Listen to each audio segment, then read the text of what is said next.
Too often business owners today are focusing on the little things in business. They're ordering supplies, dealing with employees, and dealing with customers, when what we should be focusing on is the most important thing, cash flow.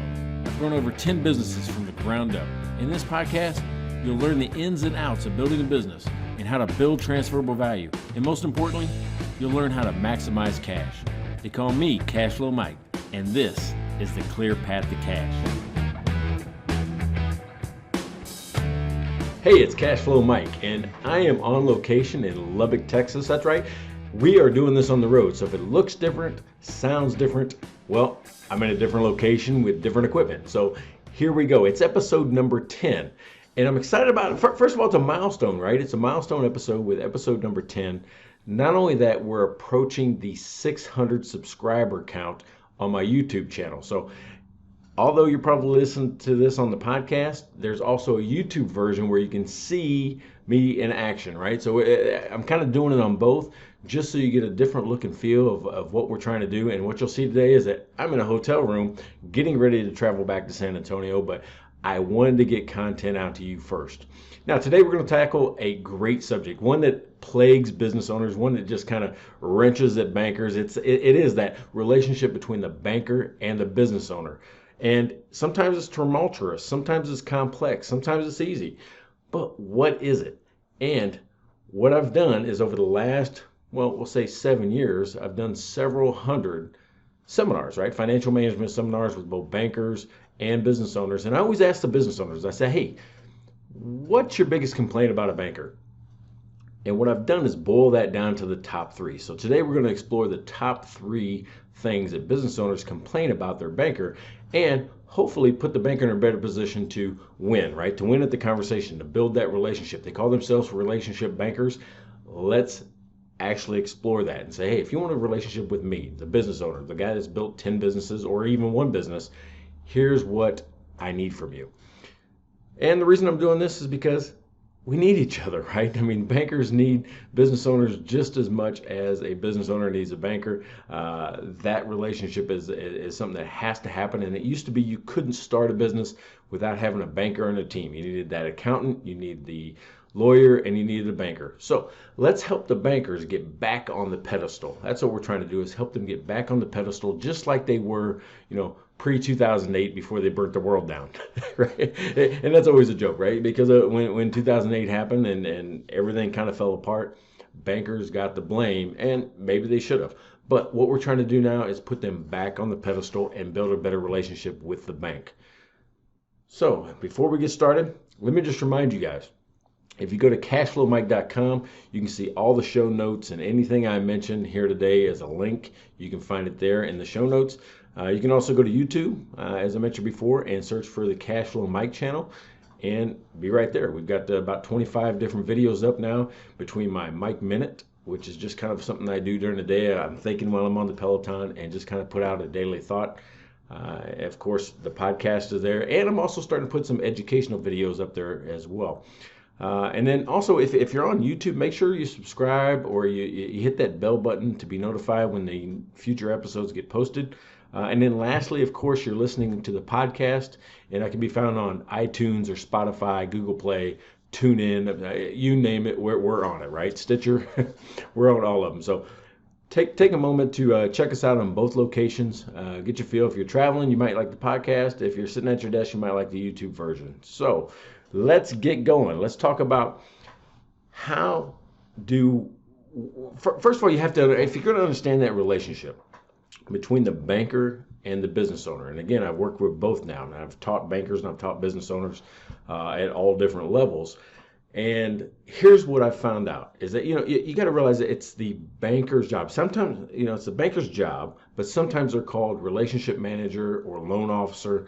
I don't want you to get confused on who I'm talking about, but it's their job to grow and nurture that small business channel, right? It's a big channel. Believe it or not, who do you think is more, profitable to a bank, right? Is it the larger businesses above, $5 million or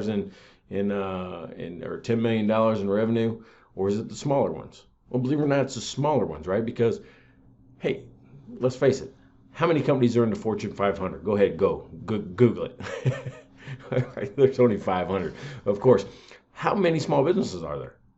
28 million. It's more profitable just because there's more value, right? There's more ways to interact with a small business owner than there are the Fortune 500 companies. So it's important that they have a channel dedicated to the small business owner. The thing is, we as small business owners, we don't make it easy for the banker to do business with us because we're great at what we do, but sometimes we just don't pay attention to the details, or we're not sophisticated financially. We're not understanding our financials enough to be able to give the banker the right information to help us at the right time. And the ways they help us is not just loans, right? They do make money on loans, but they've got credit cards, they've got mortgages, they've got vehicle loans, all kinds of other deposit accounts.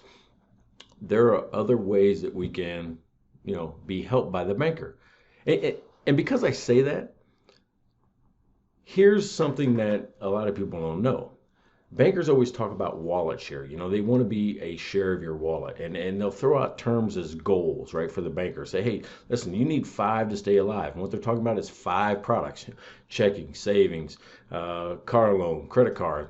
They need 5 products, to make it a more profitable relationship for the bank, meaning you.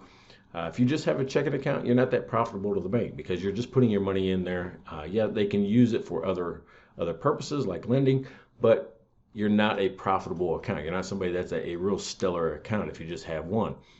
So they're looking for that, like 5 to stay alive, or they'll use other terms like 8 is great. So they're looking for 5 to 8 products. Well, do you know how many we actually use as a small business owner? On average, and this includes your spouse if you're married. So if you're married, this is kind of the average business owner that they have, both personal and business, 15, right? So we're using about 15 products. You're like, well, there's no way I use 15 products. Well, how many credit cards do you have? Do you have a personal and do you have a business checking account? Do you have an IRA? Do you have, other types of investments? Is there a mortgage? Is there a car loan? You have a banking life. So there's more than 5 or more than 8. You know how many you use on average? Just a person. On average, the average business owner with any one bank, and that's what I'm talking about now, right? Because you use 15 on average, but how many with one bank? 1.8. That's the national average, because you might have your car loan with Ford Credit. You might have, a mortgage with, Guild Mortgage, or Wells Fargo, or you might have all of your products spread throughout. So with any one bank, the average person has 1.8 products with one bank. That's an amazing statistic, and one that bankers need to move up the value chain. That's how you can help them, by putting not all your eggs in one basket. I'm not suggesting that, but I'm saying, hey, do a better job working with your banker and putting some of the key components in one basket so they can help you and see the fuller picture of what your financial situation really is. That's what I'm talking about. They need that wallet share, and we're not giving it to them. Matter of fact, I've heard stories of business owners right now that divide their business checking and their personal checking between 2 banks. Why? Because someone out there gave them the advice. Hey, you need to keep your business and your personal checking separate. What that means is 2 different accounts. That doesn't mean 2 different banks totally, 2 different countries or whatever it is. That just means, hey, keep a business checking account and keep a personal checking account. That doesn't mean separate them physically, location-wise, company-wise, brand-wise. It means have one of each. Don't just have one account and run your business and you're checking out of it. That's what that means. So what we're talking about today is how do we put the banker back on the pedestal and what some of their goals are. Their goals are to build a deeper relationship with you. Well, in order to do that, they have to have a deeper relationship with us, and we expect certain things. As business owners, we expect certain things out of the bank, and that's what we're going to explore today. So let me explain why we just diametrically oppose, and not on purpose. It has to do with the way we talk to one another.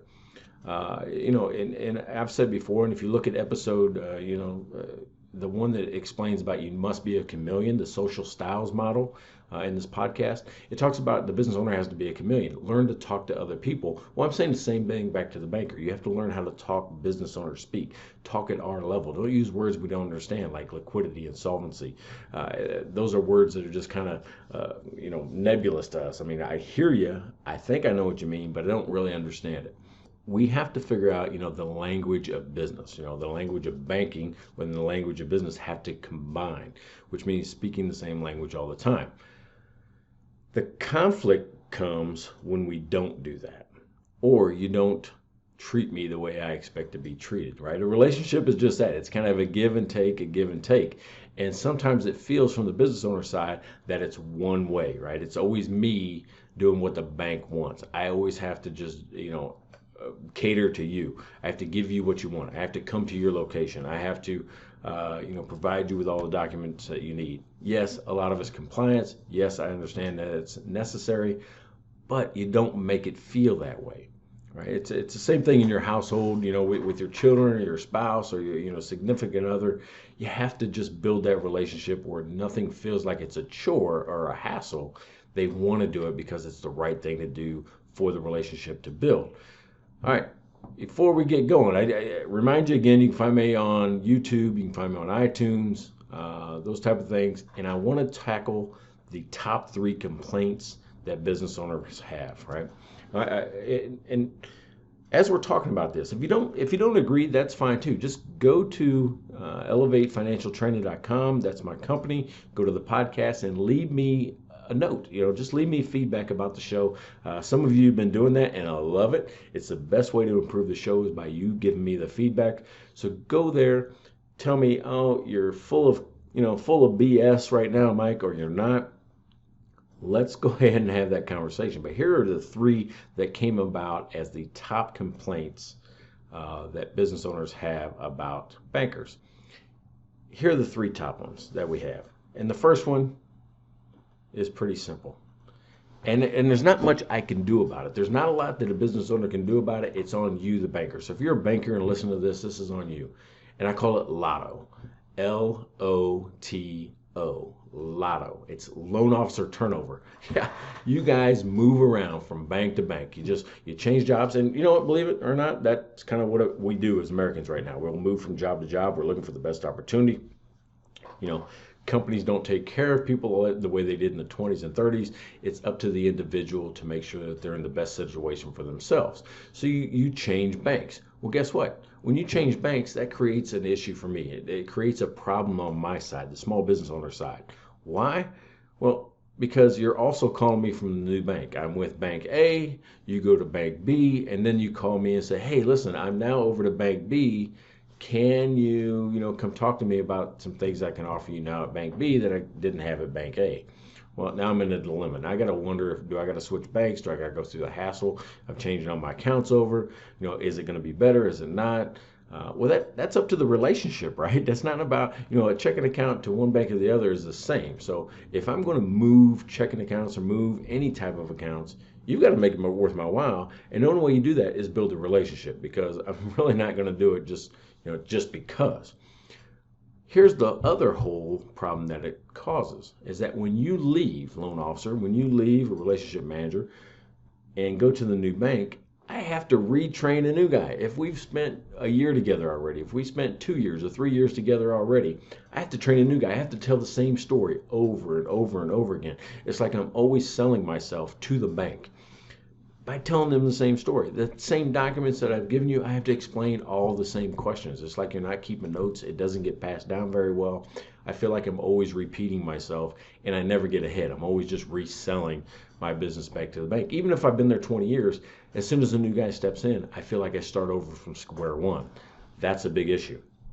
So the biggest complaint I've got right now is about loan officer turnover. Secondly, guess what? You never stop by. Right? That's my second complaint. You never stop by. As a matter of fact, I'd probably be scared if you did. If you just kind of walked in, in the middle of the afternoon, I'd be saying, hey, wait a second, I got overdraft. What happened? Why is the banker just walking into my business in the middle of the day? It's okay to stop by. But here's the thing. When I talk to bankers and I teach bankers, I teach them to do what's called a portfolio pop-in. And what that means is just drop into my business.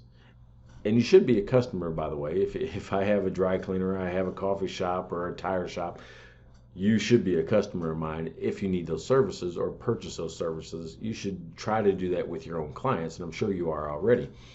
But you should stop by. And I challenge you to do this. Just stop by And don't sell me anything. Don't every time I see you try to sell me on a new credit card.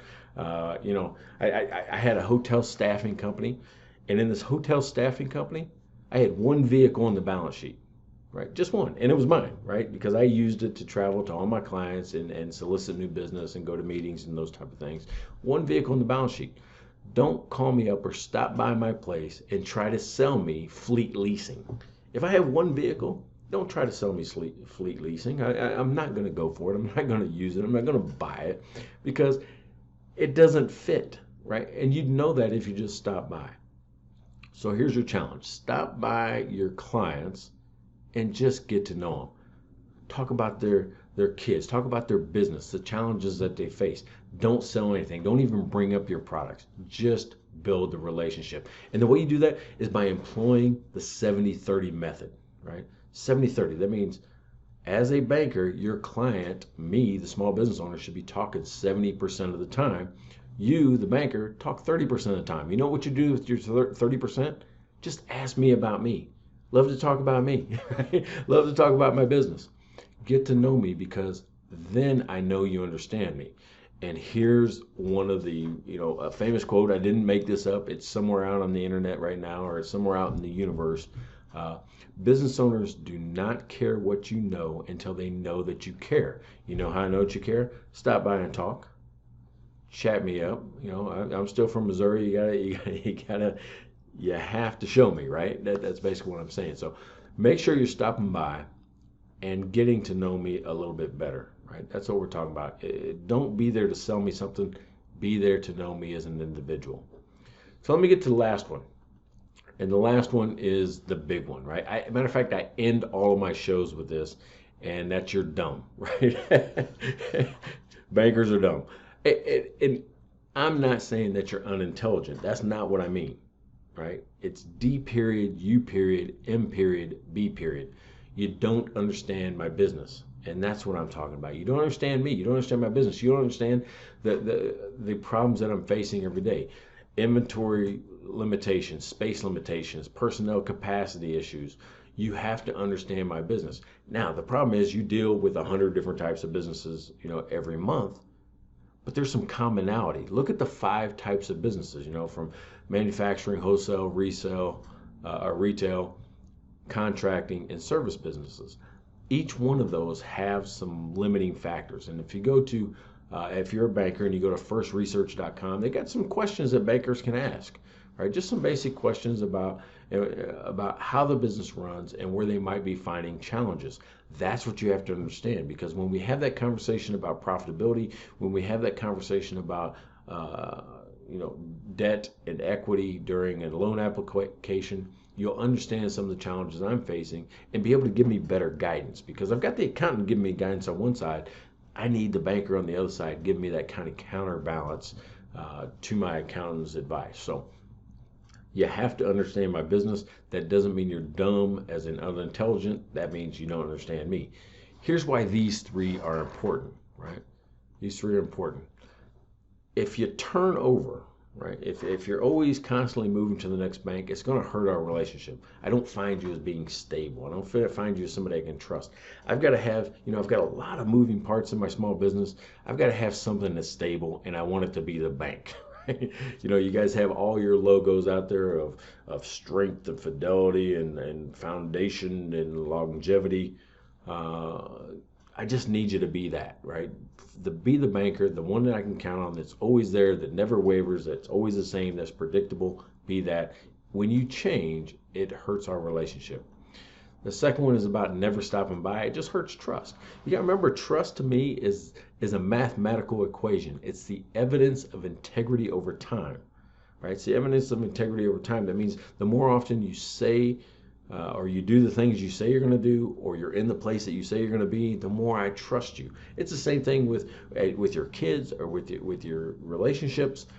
You have to be able to trust, and it's only built over time, right? So not stopping by, I can't trust you. I don't even know you. We haven't even got a chance to even know each other. You just know my business. You might know a piece of paper. You might see my sign outside on the street.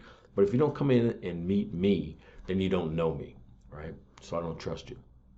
And then lastly, being dumb, D period, U period, M period, B period, it hurts your credibility. Because as soon as you say something that I think is just way off base, I don't trust you there either. I don't think you know what you're talking about. And it makes it harder for me to put my lifeblood, my business in your hands. So get to know, and I'm telling you, all you got to know is the 5 business types and the issues and problems that they have at the type level. Remember, service, retail, wholesale, contractor, and manufacturing. Those 5. Get to know those 5, and you can have a better conversation with me about what's happening in my business. So there's your top 3 complaints from bankers to business owners. And if you're going to be a relationship banker, right? That's the big term that's thrown around right now, is relationship banker. If you're going to be that, well, you have to solve these issues. Help me trust you, help me have a better relationship with you, and understand my business. All of those things are going to help build our relationship. And so you can actually hold that title and wear it well. I am a relationship banker. So I'm Cashflow Mike, and those are, we're talking about the banker business owner relationship. Those are my top 3 complaints that I have for the banker. If you remember, go to cashflowmike.com for all the notes and anything that's going on today, or questions that you have regarding this episode. Remember to go to YouTube and subscribe. It's under the Cashflow Mike channel. And remember to go to your favorite listening platform, just like you are right now on iTunes or Spotify, Google Play. And believe it or not, I was really excited this last week. December 10th was a big day because I cracked the top 100 in entrepreneurship channel, or that genre. I was at 95 for that day. It was a big day for me, and the first time I've hit a chart. So, hey, thank you all for listening. I really appreciate that. It may just warm my heart to see my name on the chart, especially after a month into this thing already. So, hey, my name is Cashflow Mike, and you have been listening to the Clear Path to Cash podcast. And I want to thank you so much for being a good listener and walking this journey with me. And remember, don't be a dumb business owner.